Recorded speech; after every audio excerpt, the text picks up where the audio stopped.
ಅದೇನೋ ಈ ಸಂಜೆನೋ ಅಧ್ಯಕ್ಷತೆ ವಹಿಸಬೇಕಾಗಿತ್ತು. ಅದರ ಈ ಕ್ಷೇತ್ರದ ಶಾಸಕರು ಮಾಧುಸ್ವಾಮಿ ಅವರು, ಸಚಿವರು, ಕರ್ನಾಟಕ ರಾಜ್ಯದ ಕಾನೂನು ಸಂಸದೀಯ ಮತ್ತು ಸಣ್ಣ ನೀರಾವರಿ ಸಚಿವರಾಗಿರ್ತಕ್ಕಂಥವರು ಬಂದು ಈ ಕಾರ್ಯಕ್ರಮದ ಅಧ್ಯಕ್ಷತೆ ವಹಿಸಬೇಕಾಗಿತ್ತು.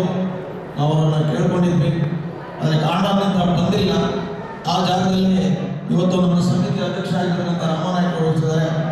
ರಾಮನಾಯ್ಕ ಅವರೇ, ಈ ಕಾರ್ಯಕ್ರಮದ ಮುಖಂಡರಾಗಿರ್ತಕ್ಕಂಥ ನಮ್ಮ ಸಮಾಜದ ಅತ್ಯಂತ ಪ್ರೀತಿ ಪಾತ್ರರಾಗಿರ್ತಕ್ಕಂಥ ಅರಸೀಕೆರೆ ಕ್ಷೇತ್ರದ ಶಾಸಕರಾಗಿರ್ತಕ್ಕಂಥ ಶಿವಲಿಂಗೇಗೌಡರೇ, ಜೋಡೆತ್ತಿಗಳು ಅಂತ ಕನ್ನಡ ನಿಗಮಕ್ಕೆ ಮೆರುಗನ್ನ ಕೊಟ್ಟಂಥವ್ರು, ಇವತ್ತಿಬ್ಬರು ಕೂಡ ವೇದಿಕೆ ಮೇಲೆ ಮುಖ ಕೂತಿರ್ತಕ್ಕಂಥದ್ದು. ಅವ್ರ ವಿಚಾರ ಹೇಳಕ್ ಬಂದ್ರೆ ನನಗೆ ಕಣ್ಣಲ್ಲಿ ನೀರು ಬರ್ತದೆ. ಆದರೂ ಕೂಡ ನಮ್ಮ ಈ ಏನಾದರೂ ನೀವೆಲ್ಲ ಇಲ್ಲಿ ಬಂದು ಬಹಳ ಸಂತೋಷದಿಂದ ಜಾತ್ರೆ ಮಾಡ್ಕೊಂಡು ಹೋಗ್ತಾ ಇದೆ ಅಂದರೆ ಆ ಜೋಡೆತ್ತುಗಳಿಗೆ ಒಂದು ಕಾರಣ ಅಂತ ಹೇಳೋದ್ರಲ್ಲಿ ತಪ್ಪಾಗಲ್ಲ. ಸನ್ಮಾನ್ಯ ಬಾಲರಾಜ್ ಸಾಹೇಬರು ಮತ್ತು ಹೀರಾಲಾಲ್ ಸಾಹೇಬರು ಅವರಿಬ್ಬರಿಗೂ ಕೂಡ ಒಟ್ಟಿಗೆ ಸ್ವಾಗತ ಮಾಡ್ತಾ, ಇನ್ನು ತಿಪ್ಪಾನಾಯ್ಕ ಸಾಹೇಬರು, ನಿಮ್ಗೆಲ್ರಿಗೂ ಗೊತ್ತು, ನಾವು ಈ ಶಿಖರ ಸಂಪೂರ್ಣವಾಗಿ ಬಹಳ ಯಾವುದೋ ಕಾಲದಲ್ಲಿ ಕಟ್ಟಿರ್ತಕ್ಕಂಥದ್ದು, ಅದನ್ನು ರಿನೋವೇಷನ್ ಮಾಡಬೇಕು ಅಂತ ಹೊರಟ್ವಿ, ಜೊತೆಗೆ ತೇರು ಮಾಡಿಸ್ಬೇಕು ಅಂತ ಹೊರಟ್ವಿ. ಆ ಸಂದರ್ಭದಲ್ಲಿ ತಿಪ್ಪನಾಯ್ಕ ಸಾಹೇಬರು ಕೂಡ ಬಂದಿದ್ರು. ನಾನು ನನ್ನ ಕೈಲಾಗುವಷ್ಟು ಸಹಾಯ ಮಾಡ್ತೀನಪ್ಪ ಅಂತ ಹೇಳಿ ನಮ್ಮ ಸಮಿತಿಗೆ ಒಂದು ಭರವಸೆ ಕೊಟ್ಟಿದ್ರು. ನಾವು ಅವ್ರ ಕೈಲಾಗಿರ್ತಕ್ಕಂಥ ಸಹಾಯ ಮಾಡ್ಬೋದೇನೋ ಅಂತ ನಮ್ಮ ಎಲ್ಲೋ ಒಂದು ಕಡೆ ನಮ್ಮ ಮನಸ್ಸಲ್ಲಿ ಇತ್ತು. ಅದರ ಒಟ್ಟೊಟ್ಟಿಗೆ ನಾವು ತಗೊಂಡಾಗ ಕೇವಲ ಒಂದೇ ಒಂದು ವರ್ಷದಲ್ಲಿ ಸುಮಾರು 60 ಲಕ್ಷಕ್ಕಿಂತ ಹೆಚ್ಚಿನ ಹಣನ ಇವತ್ತು ಕ್ರೋಢೀಕರಿಸಿ ಆ ತೇರಿ ಅಂತ ನಾವೇನು ಯಾವತ್ತು ತಿಳಿದಿದ್ದೀವಿ, ಆ ತೇರಿಗೆ ನಮ್ಮ ಸಮಿತಿಯಿಂದ ಒಂದೇ ಒಂದು ಪೈಸಾನು ಕೂಡ ಕೇಳಿದ್ರೆ ನಮಗೆ ಮಾಡಿಕೊಟ್ಟಿರ್ತಕ್ಕಂಥವ್ರು ತಿಪ್ಪನಾಯ್ಕ ಸಾಹೇಬರು. ಅವರು ಇವತ್ತು ವೇದಿಕೆ ಮೇಲಿದ್ರು. ಹಾಗೇನೆ ನಮ್ಮ ಗ್ರಾಮ ಪಂಚಾಯತಿ ಅಧ್ಯಕ್ಷರು ರಮ್ಯಾ ಮಂಜುನಾಥ್ರು ಎಷ್ಟು ಕಾಳಜಿ ವಹಿಸಿ ನಮ್ಮ ಈ ಜಾತ್ರೆಗೆ ಅವರ ಯಜಮಾನರಾದ ಮಂಜುನಾಥ್ ಅವರು ಪ್ರತಿ ಮನೆಯಿಂದಲೂ ಕೂಡ ಮನೆಗೆ ಹೋಗ್ತಾನೆ ಇಲ್ಲಿರ್ತಕ್ಕಂಥ ಅವ್ರ ವಾಟರ್ ಮ್ಯಾನ್ಗಳಿಗೆ ಮತ್ತು ಪಂಚಾಯತಿಯ ಸಂಪೂರ್ಣ ಸಿಬ್ಬಂದಿಗಳಿಗೆ ತುಂಬ ಅಳಿತದಲ್ಲಿ ಇಟ್ಕೊಂಡು ನಮಗೆ ನೀರನ್ನು 24 ಗಂಟೆ ಸಪ್ಲೈ ಮಾಡ್ತಕ್ಕಂಥ ಕೆಲಸನ ಮಾಡಿದ್ದಾರೆ. ಅವರಿಗೂ ಕೂಡ ತಮ್ಮೆಲ್ಲರ ಪರವಾಗಿ ನಮ್ಮ ಸಹೋದರಿಗೆ ನಾನು ಸ್ವಾಗತ ಮಾಡಿದ. ಹಾಗೆ ನಮ್ಮ ಮಾಜಿ ಅಧ್ಯಕ್ಷರು ನಿಜುನೀವ್ಯ ಅವರ ಹುದ್ದೆ ನೋಡಿದ್ರೆ ನಾವು ಯಾರು ಕೂಡ ಇವರು ಈ ಥರ ಸರಳವಾದಂಥ ವ್ಯಕ್ತಿನ ಅಂತ ನಾವು ಯೋಚನೆ ಮಾಡಬೇಕಾಗುತ್ತೆ. ಅವರು ಜಾಯಿಂಟ್ ಡೈರೆಕ್ಟರ್ ಪಬ್ಲಿಕ್ ಪ್ರಾಸಿಕ್ಯೂಟರ್ ಆಗಿ ನಿವೃತ್ತಿಯಾಗಿರ್ತಕ್ಕಂಥವ್ರು, ಸುಮಾರು 14 ವರ್ಷಗಳ ಕಾಲ ಈ ಕ್ಷೇತ್ರದ ಅಧ್ಯಕ್ಷರಾಗಿ ಕೆಲಸ ಮಾಡಿದಂಥವ್ರು. ಅವರು ಕೂಡ ವೇದಿಕೆ ಇದ್ದಾರೆ. ಅವರಿಗೂ ಕೂಡ ನಾನು ವೈಯಕ್ತಿಕವಾಗಿ ನಮಸ್ಕರಿಸ್ತಾ, ನಮ್ಮ ರಾಜನಾಯ್ಕರವರು ಹಾಸನದ ಅವರು ಕೂಡ ನಮಗೆ ಬಹಳವಾಗಿ ದೇಣಿಗೆಯನ್ನು ನೀಡಿರ್ತಕ್ಕಂಥವರು. ಅವರು ಮತ್ತು ಗುರುನಾಥ್ ಅವರು ಚಂದ್ರ ಪ್ರತಿಷ್ಠಾನ ಬೆಂಗಳೂರಿಗೆ ಬಂದರೆ 90% ನಮಗೆ ಅಧಿಕಾರಿಗಳನ್ನ ಅಥವಾ ನಮ್ಮ ಸಮುದಾಯದ ಮುಖ್ಯಸ್ಥರನ್ನ ಭೇಟಿ ಮಾಡಬೇಕು ಅಂದರೆ 90% ನಮ್ಮ ಜವಾಬ್ದಾರಿನ ಅವರಂತೂ ನಮಗೆ ಸಹಾಯ ಮಾಡ್ತಾರೆ. ಅವರು ಕೂಡ ವೇದಿಕೆ ಮೇಲೆ. ಹಾಗೆ ರಾಜನಾಯ್ಕರವರು ಕರ್ನಾಟಕ ಅವರ KPTC ಸರ್ಕಾರಿ ನೌಕರರಾಗಿರ್ತಕ್ಕಂಥವ್ರು. ಅವ್ರ ಜೊತೆಗೆ ಕರ್ನಾಟಕ ರಾಜ್ಯದ ಪ್ರಧಾನ ಕಾರ್ಯದರ್ಶಿಗಳ ಜೊತೆಗೆ ಬೃಹತ್ ಬೆಂಗಳೂರಿನ ನಮ್ಮ ಸಮಾಜದ ಅಧ್ಯಕ್ಷರಾಗಿ ಕೆಲಸ ನಿರ್ವಹಿಸಿರ್ತಕ್ಕಂಥವರು, ಈ ಸಮಾಜದ ಈ ಸಮಿತಿಯ ನಿರ್ದೇಶಕರಾಗಿರ್ತಕ್ಕಂಥವ್ರು. ಅವರು ಕೂಡ ನನ್ನ ವೈಯಕ್ತಿಕವಾಗಿ ನಮಸ್ಕಾರಗಳನ್ನು ತಿಳಿಸ್ತಾ, ಹಾಗೆ ಪೆರಿಸ್ವಾಮಿ ಅವರು ಏನಿವತ್ತು ಸುಂದರವಾಗಿ ತೇರು ನಾವು ಅವರು ಶಿಖರನ ಮಾಡಿದ್ದೀವಿ, ಅದರ ಶಿಲ್ಪಿಗಳು ಅವರು ಕೂಡ ವೇದಿಕೆಯಲ್ಲಿ ಅವ್ರಿಗೂ ನಮಸ್ಕಾರ ಮಾಡ್ತಾ, ಈಶ್ವರ ನಾಯ್ಕನವರು ನಮ್ಮ ಸ್ನೇಹಿತರಾಗಿದ್ದ ಮಂಜುನಾಥ್ ಅವರು ಕೂಡ ವೇದಿಕೆ ಮೇಲಿದ್ದಾರೆ. ಅವರು ಕೂಡ ನನ್ನ ವೈಯಕ್ತಿಕ ನಮಸ್ಕಾರಗಳನ್ನು ತಿಳಿಸ್ತಾ, ಇಲ್ಲಿ ವೇದಿಕೆ ಮೇಲಿರ್ತಕ್ಕಂಥ ಎಲ್ಲ ನಮ್ಮ ಸಹೋದರರಿಗೆ ನಮಸ್ಕಾರಗಳನ್ನು ತಿಳಿಸ್ತಾ, ಮುಂಚೆನೆ ತಮಗೆಲ್ಲರಿಗೂ ನಾನು ನನ್ನ ನಮಸ್ಕಾರಗಳನ್ನು ತಿಳಿಸಿದ್ದೀನಿ. ತಮ್ಮೆಲ್ಲರಿಗೂ ಗೊತ್ತು ಈ ಕ್ಷೇತ್ರ ಈಗ ಯಾವ ರೀತಿ ಬೆಳ್ಕೊಂಡು ಬಂದಿದೆ ಅನ್ನೋದನ್ನ ಬಹಳ ವರ್ಷಗಳಿಂದ, ಸುಮಾರು 40-50 ವರ್ಷಗಳಿಂದ ಒಂದೇ ಒಂದು ಜಾತ್ರೆನೂ ತಪ್ಪದೆ ಪ್ರತಿ ವರ್ಷ ಬಂದಿರತಕ್ಕಂಥ ಬಹಳ ಜನ ನನ್ನ ತಾಯಂದ್ರು, ನನ್ನ ತಂದೆಯರು ಇಲ್ಲಿದ್ದೀರಿ. ಕಳೆದ 4-5 ವರ್ಷಗಳಿಂದ ಇಲ್ಲಿ ಆಗಿರ್ತಕ್ಕಂಥ ಅಭಿವೃದ್ಧಿ ಕಾರ್ಯಗಳಿಗೆ ಆ ದೇವತೆಯ ಕೃಪೆ, ಆ ಸಂದರ್ಭದಲ್ಲಿ ಬಂದಂತ ನಮ್ಮ ನಿಗಮದ ಅಧಿಕಾರಿಗಳು ನಮಗೆ ಕೊಟ್ಟಂತ ಸಾಥ್, ಇವೆಲ್ಲದಕ್ಕೂ ಕಾರಣ ಆ ದೇವತೆಯ ಕೃಪೆ ಅಂತಲೇ ನಾನು ಅದು ಭಾವನೆ ಮಾಡ್ಕೊಂಡಿದ್ದೇನೆ. ಸನ್ಮಾನ್ಯ ಶಿವಲಿಂಗೇಗೌಡರು ಸುಮಾರು ಒಂದು 10 ವರ್ಷದಿಂದನೇ ಅವರು ಶಾಸಕರಾಗಿದ್ದಂಥ ಸಂದರ್ಭದಲ್ಲಿ ಇಲ್ಲಿ ಬಂದ ಸಣ್ಣದೊಂದು ರಂಗಮಂದಿರ ಇತ್ತು. ಆ ರಂಗಮಂದಿರಕ್ಕೆ ನಾವು ಅವರನ್ನ ಸುಮ್ಮನೆ ಕೇಳ್ಕೊಂಡ್ವಿ, ಏನಾದರೂ ನಮಗೆ ಏನೇನೋ ಅಭಿವೃದ್ಧಿ ಕಾರ್ಯ ಮಾಡ್ತಿದ್ದೀವಿ ಅಂತ. 1 ಲಕ್ಷ ರೂಪಾಯಿಗಳನ್ನು ಅವರು ಕೊಟ್ಟಿದ್ರು. ಅವರು ಈ ಹಣವನ್ನು ಇಟ್ಕೊಂಡು ನೀವು ಬರೋ ಬಡ್ಡಿ ಹಣದಲ್ಲಿ ಏನಾದರೂ ಅಭಿವೃದ್ಧಿ ಮಾಡಿ ಅಂತ ಹೇಳಿದ್ರು. ಆದರೆ ಆ 1 ಲಕ್ಷ ರೂಪಾಯಿನಲ್ಲಿ ನಾವು ಆ ಬಡ್ಡಿ ಹಣದಲ್ಲಿ ಏನು ಮಾಡೋಕ್ಕಾಗದಿದ್ದರಿಂದ ಅವ್ರು ಹೇಳಿದ ಮಾತಿಗೆ ನಾವು ತಪ್ಪಿದ್ದೀವಿ, ಆ ಹಣನ ಬೇರೆ ಬಳಸ್ಕೊಟ್ಟಿದ್ದೀವಿ, ನಾನು ಆ ಹಣನ ನಾವು ದುರುಪಯೋಗ ಪಡಿಸಿಲ್ಲ ಅನ್ನೋದನ್ನ ಸಂಪೂರ್ಣವಾಗಿ ತಮಗೆ ಭರವಸೆ ನಾವು ಕೊಡ್ತೀವಿ. ಹೀಗೆ ಬಂದಂಥ ಅನೇಕ ಮಹಾಶಯಗಳಿಂದ ನಮಗೆ ಅವ್ರ ಕೈಲಾಗ್ತಕ್ಕಂಥ ಹಣಕಾಸುಗಳನ್ನು ಕೊಟ್ಟು ನಾವು ಈ ಕ್ಷೇತ್ರನ ಆದಷ್ಟು ಮಟ್ಟಿಗೆ ಅಭಿವೃದ್ಧಿಪಡಿಸ್ಕೊಂಡು ಬರ್ತಾ ಇದ್ದೀವಿ. ನಮಗೆ ಬಾಲರಾಜ್ ಸಾಹೇಬರು ಮತ್ತು ಯಶವಂತ್ ಸಾಹೇಬ್ರವರು ಏನು ಅಭಿವೃದ್ಧಿ ತಾಂಡಾ ನಿಗಮ ಅಂತ ನಾವೇನು ಅಂದ್ಕೊಂಡಿದ್ದೀವಿ, ಆ ತಾಂಡಾ ನಿಗಮಕ್ಕೆ ಸಂಪೂರ್ಣ ಮೆರುಗು ಕೊಟ್ಟಂಥವ್ರು. ತಾಂಡಾ ನಿಗಮ ಎಲ್ಲಿದೆ, ಇದರ ಪ್ರಯೋಜನ ಏನು, ಯಾವ ಉದ್ದೇಶಕ್ಕಾಗಿ ತಾಂಡಾ ನಿಗಮ ತೆರೆದಿದೆ ಅನ್ನೋದನ್ನ ರೂಪ ಕೊಟ್ಟಂಥವ್ರು ಅವರಿಬ್ರು. ಆದರೆ ತರಂತ ದಿವಸಗಳಲ್ಲಿ ಏನು ಸರ್ಕಾರದಲ್ಲಿ ಹಣ ಇಲ್ವೋ ಅಥವಾ ಬೇರೆ ಏನೋ ಗೊತ್ತಿಲ್ಲ ನಮಗೆ, ಇತ್ತೀಚೆಗೆ ಸುಮಾರು ವರ್ಷಗಳಿಂದ ಈ ಕ್ಷೇತ್ರಕ್ಕೆ ಯಾವುದೇ ಒಂದು ಪೈಸಾ ಕೂಡ ಅನುದಾನ ಬಂದಿಲ್ಲ. ಈ ರಸ್ತೆ ಮಾಡಿಸ್ಬೇಕಾದ್ರೆ ನಾವು ಸಾಕಷ್ಟು ಕಷ್ಟಪಟ್ಟಿದ್ವಿ. ಕೇವಲ 330 ಮೀಟ್ರು ಮಾತ್ರ ಇಲ್ಲಿ ನಾವು ಕಾಂಕ್ರೀಟ್ ರಸ್ತೆ ಕೊಡಿ ಅಂತ ನಾವು ನಿಗಮಕ್ಕೆ ಸಾಕಷ್ಟು ಮನವಿ ಸಲ್ಲಿಸಿದ್ವಿ. ಆದರೆ ಯಾಕೋ ನಿಗಮದವರು ಇನ್ನೂ ಮನಸ್ಸು ಮಾಡಿಲ್ಲ, ಮಾಡಬಹುದು ಅಂತ ನಾನಂತೂ ಭಾವನೆ ಮಾಡ್ಕೊಂಡಿದ್ದೀನಿ. ಇತ್ತೀಚೆಗೆ ಎಲ್ಲ ವಿಚಾರಗಳು ಕೂಡ ಬಂದಿರ್ತಕ್ಕಂಥ ಭಕ್ತಾದಿಗಳು ಕೂಡ ನಾವೇನಾದ್ರೂ ಕೇಳಿದ್ರೆ ಇಲ್ಲ ಅನ್ನೋ ಮನಸ್ಸನ್ನೇ ಮಾಡ್ದೇನೆ ಅವ್ರ ಕೈಲಾಗ್ತಕ್ಕಂಥ 10 ರೂಪಾಯಿಂದ 100 ರೂಪಾಯಿವರೆಗೂ ಧನವನ್ನು ಕೂಡ ಆರೋಪಿಸ್ತಾ ಇದ್ದಾರೆ.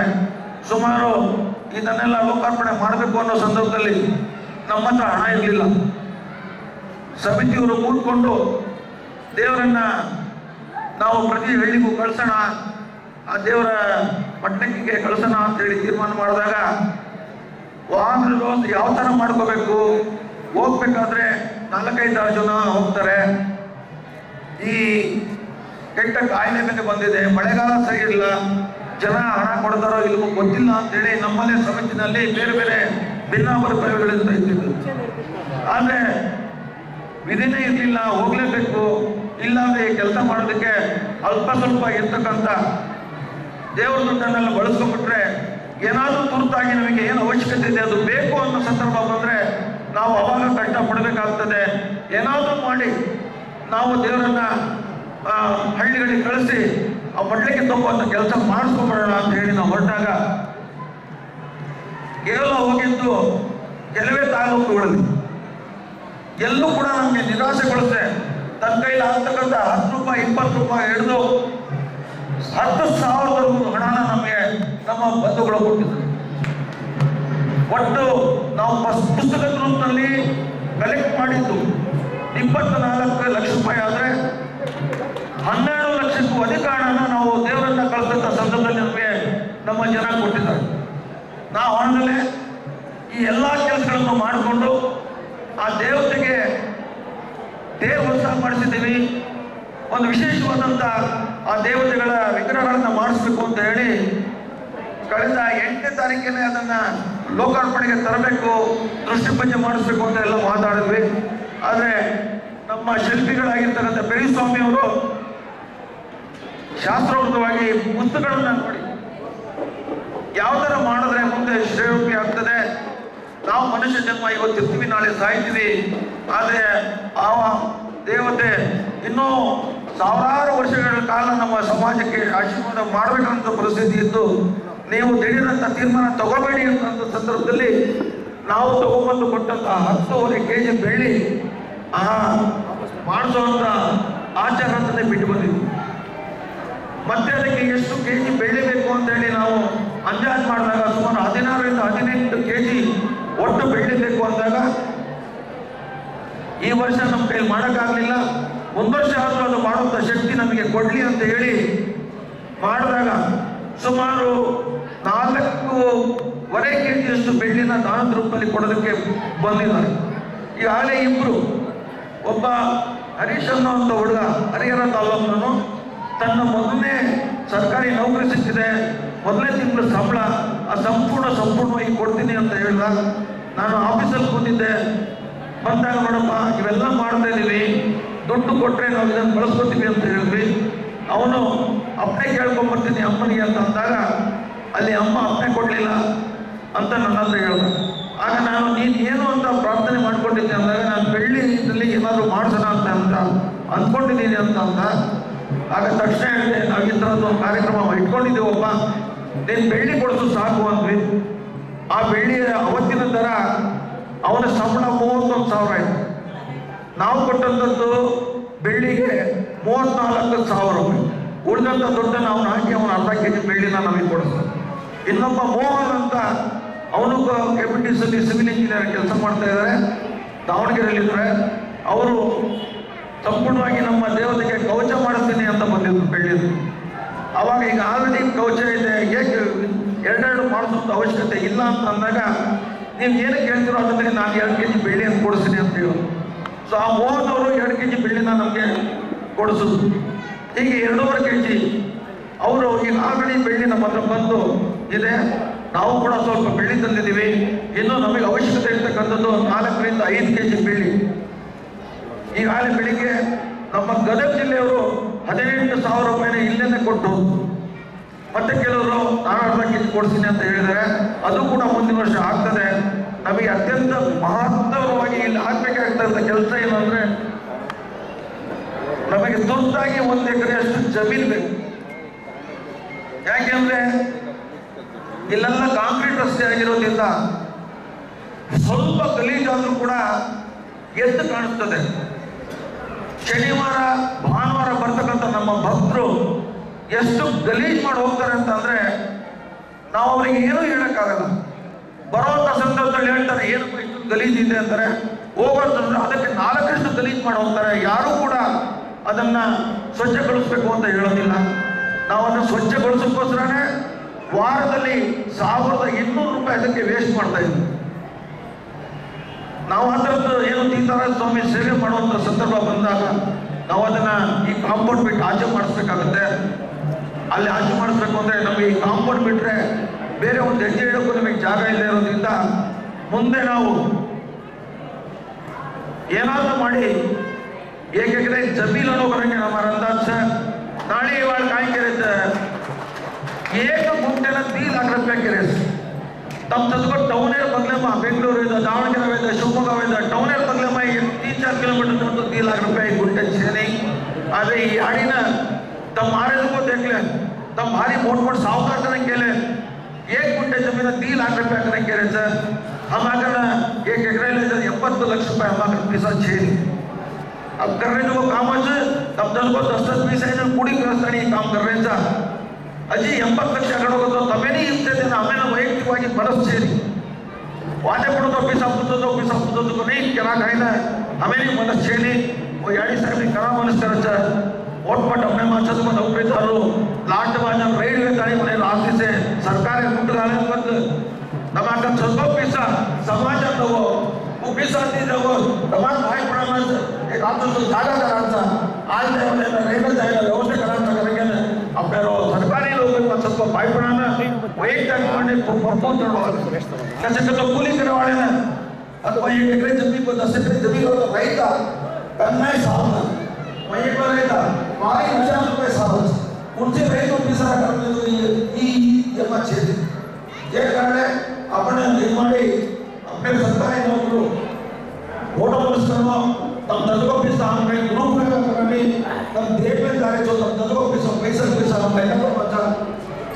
ये नहीं ऑफिसर उसी कारण से ऑफिसर कर नाम देता नहीं कोई एक एकड़े जमीन टमाटो हमारा नाम कर देता वो हमारा आदमी हम मछली की चला लेते हो गाड़ी से नहीं लेते कोई सवाल टमाटो लेता हो उसी में ये विद्यमान तुम्हारा सहारा आने चावलों को हम बोलते ನಮ್ಮ ನಾನು ಶಾಸಕರು ನೋಡಿದ್ರು ಇತ್ತೀಚೆಗೆ ಆಗಿರ್ತಕ್ಕಂಥ ನಮ್ಮ ಈ ಕ್ಷೇತ್ರದ ಅಭಿವೃದ್ಧಿಗೇನು ಹಿಂದೆ ಯಾವ ಥರ ಇತ್ತು ಅನ್ನೋದನ್ನ ಅವರೇ ಎಲ್ಲ ವಿಚಾರಗಳನ್ನ ಗೊತ್ತಿರೋದ್ರಿಂದ ಮತ್ತೆ ನಾನು ಅವರಿಗೆ ಒಂದು ವೈಯಕ್ತಿಕವಾಗಿ ಅವ್ರ ಬಗ್ಗೆ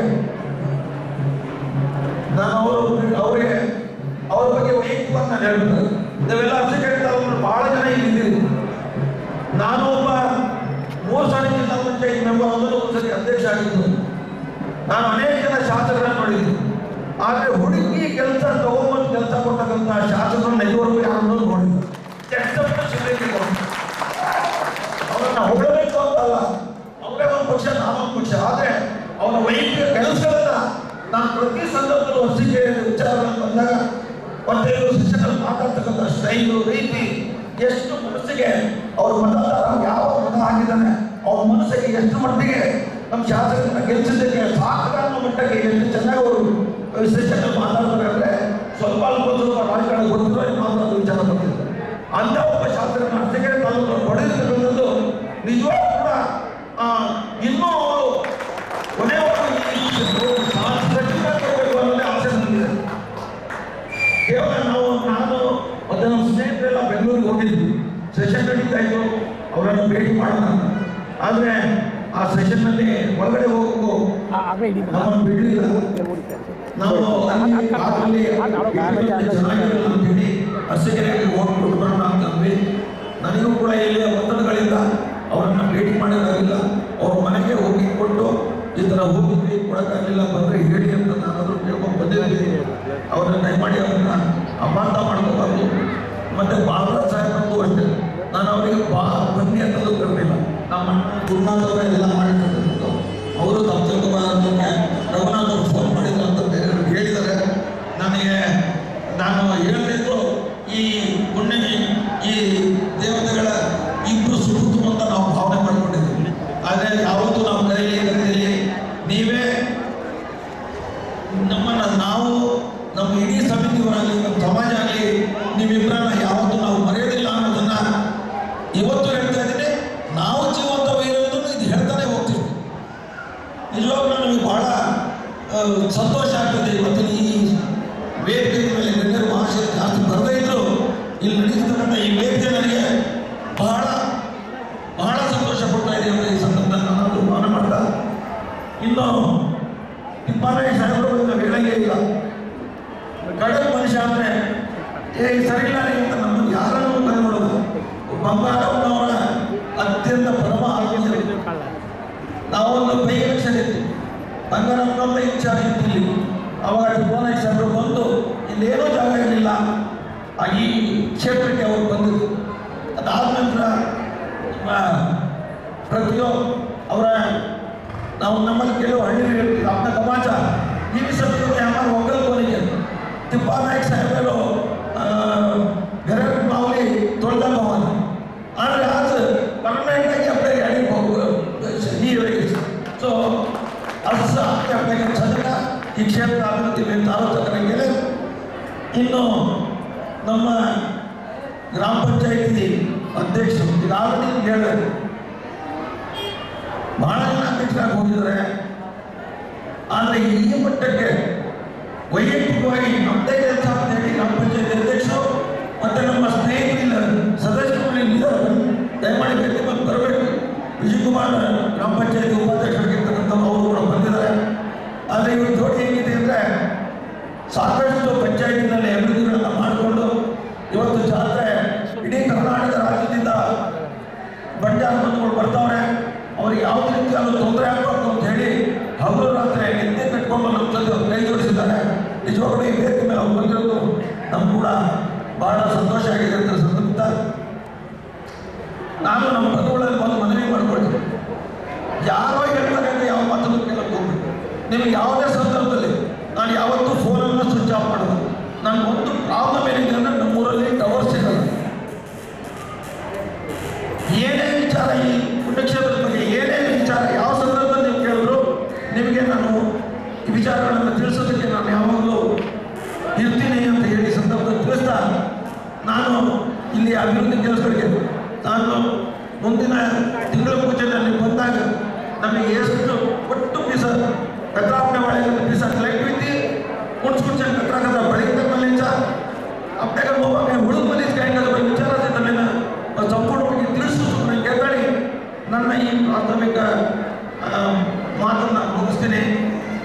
ತಮ್ಮೆಲ್ಲರಿಗೂ ಮತ್ತೊಮ್ಮೆ ನಮಸ್ಕಾರ ಮಾಡ್ತಾ ನಾನು ಮಾತನಾಡ್ತೀನಿ.